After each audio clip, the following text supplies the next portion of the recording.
After watching about 15 YouTube videos and seeing a lot of people's different problems they're having with the M3 Max trainer, decided to post a video addressing a couple of them that I found while taking mine apart that might answer some of your questions. Of course, for a machine like this, you wouldn't expect it to have problems, but for the amount of posts that are in forums and YouTube videos, it clearly has quite a few problems for a machine that's expensive. So, as you can see, this is completely taken apart. I've been working on it a couple weeks. The original problem I had was that it had no resistance. So I watched a couple YouTube videos, and I watched a really informative one of a gentleman that said the reason his didn't have resistance was because this part right here had actually come off. This wire had come off, and it shifted it about 90 degrees, and all that he had to do was shift it back and put it back on. So I took it apart, opened it up, and I saw that this actually looked how it's supposed to look. So this is the correct way, and then you can also see this is the magnet down here and the wheel which turns. The magnet moves up and down based on resistance, and then a lot of problem that a lot of other people have is a spring will come off down here. That's just a small spring that provides tension.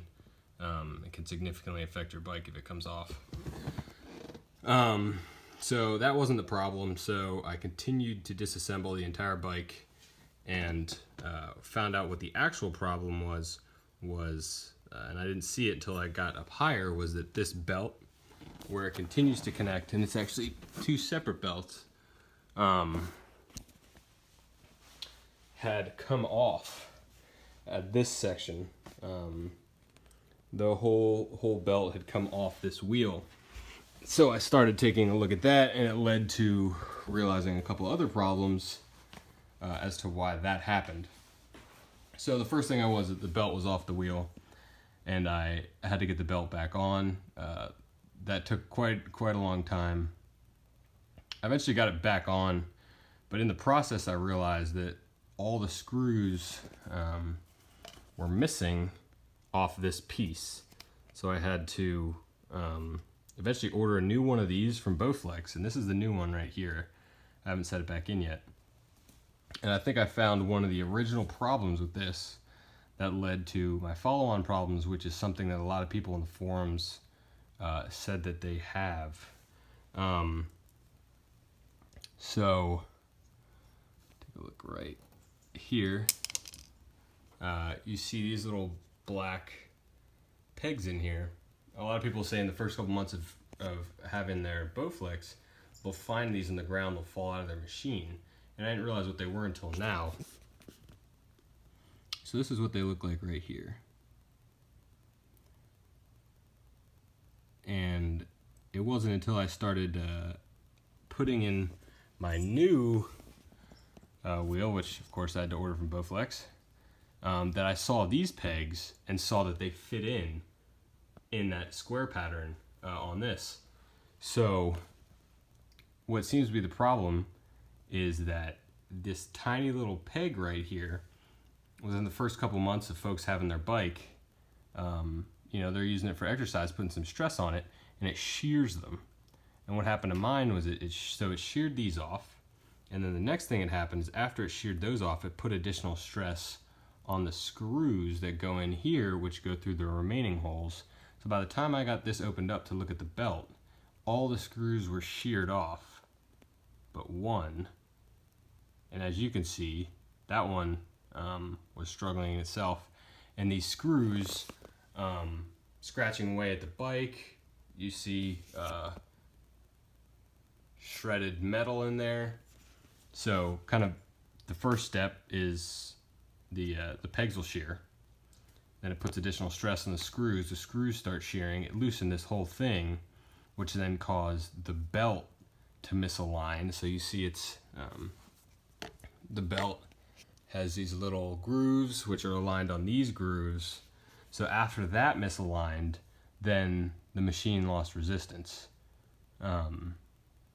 because the belt was no longer moving back and forth as you actually moved back and forth the arms. So I was able to get the belt back on just by reaching down through, taking enough apart and just sheer force, but before I put this back together, I wanted to put a new one of these in so I could fix the original problem.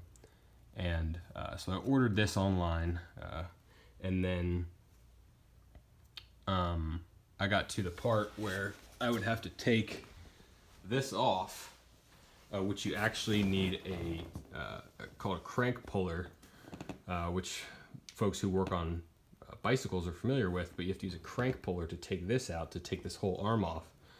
So I ordered a crank puller online after watching a couple videos of folks working on bikes. So this is the crank puller CWP7. Basically, this is a part of it. I just screw it down in here, screw this in, and then wind it so it pulled this whole piece off until I could get to this, which I replaced from what I ordered. And then I'm planning on putting it back on, realigning the belt, and then ideally putting this back together. Hopefully it'll work. But really the most important thing I wanted to show you guys is a fix to a couple different problems, and then show you what these things actually are. I've seen a couple videos, a couple different forum posts saying that they had fallen out of their bike while they're riding. Nobody knew what they are. So not only is that what they are, that's a precursor to several other larger problems. So if you have any more questions, let me know. I'm kind of learning this as I go. I'm hoping this will work after this, and I'll have to open this back up again. But that's about it. I'll show you what else. Had to unhook some of these just to get it out of the way.